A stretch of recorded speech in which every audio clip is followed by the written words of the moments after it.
Vos couleurs. Merci, Monsieur le Président. Ma question s'adresse à Nadia Hay, ministre de la Ville. Madame la ministre, les habitants des quartiers politiques de la ville comptent parmi les premières victimes de la crise que nous traversons. Aussi est-il primordial que le soutien que nous apportons à l'économie réelle, à travers le plan de relance, bénéficie aux populations les plus fragilisées. Les maires de ces quartiers, en première ligne de cet accroissement de la précarisation de nos concitoyens, ont, à juste titre, tiré la sonnette d'alarme auprès du Gouvernement, demandant que 1 % du plan de relance, soit 1 milliard, soit fléché sur les quartiers. Et le Premier ministre, lors d'un échange récent avec les maires, a annoncé qu'il faisait droit à cette demande.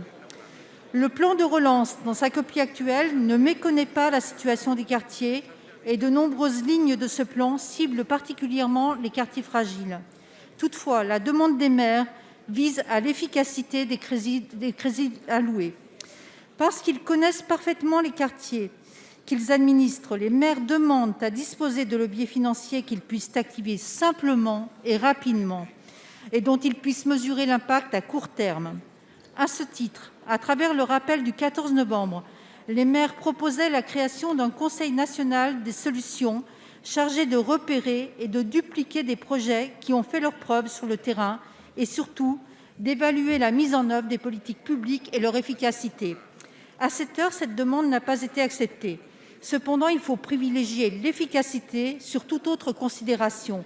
Alors, Madame la ministre, comment faire pour que ce milliard promis pour nos quartiers agisse comme un électrochoc puissant, permettant de démultiplier les solutions dont on sait qu'elles fonctionnent?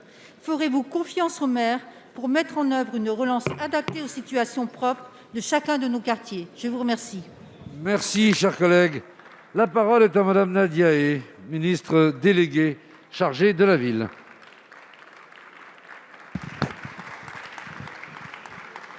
Merci, Monsieur le Président, Mesdames et Messieurs les députés, Madame la députée Michèle de Vaucouleurs. Vous avez raison, l'urgence sanitaire et économique, elle est là, elle est dans nos quartiers prioritaires. Le courrier qui a été adressé au Président de la République, dont vous faites référence, a reçu une réponse rapide. Le Premier ministre a provoqué une réunion avec les élus signataires de cette lettre et des membres du gouvernement. Nous avons évidemment échangé, nous avons écouté leurs inquiétudes et leurs constats. Ce sont des constats et des inquiétudes qui sont partagés. Les élus ont présenté leurs recommandations, le gouvernement a présenté son action dans la gestion de cette crise et nous avons évidemment rappelé notre détermination à agir à leur côté. Alors le Premier ministre a assuré aux délégataires des élus que le gouvernement sera au rendez-vous de la relance dans les quartiers politiques de la ville. En effet, 1 milliard d'euros seront fléchés sur les quartiers politiques de la ville à travers 2 axes d'investissement. Le premier, c'est l'emploi et le développement économique, parce que pour nous, l'emploi est le premier vecteur d'émancipation. Et le deuxième, c'est l'attractivité des territoires à travers l'aménagement du cadre de vie de nos habitants. Sur les autres propositions, j'annoncerai dans les prochains jours une méthode de travail avec les élus signataires de ce courrier ainsi que le Conseil national des villes qui regroupe des élus, des associations et des habitants. Vous m'interrogez également sur notre capacité à travailler en confiance avec les élus. Je vous répondrai que la confiance, si elle doit exister, elle doit être réciproque. Et oui, nous continuerons à travailler avec les élus comme nous l'avons fait depuis plusieurs mois. De notre côté, nous sommes toujours ouverts à la discussion. Notre porte n'a jamais été fermée. Nous sommes animés par cette volonté d'agir pour les habitants.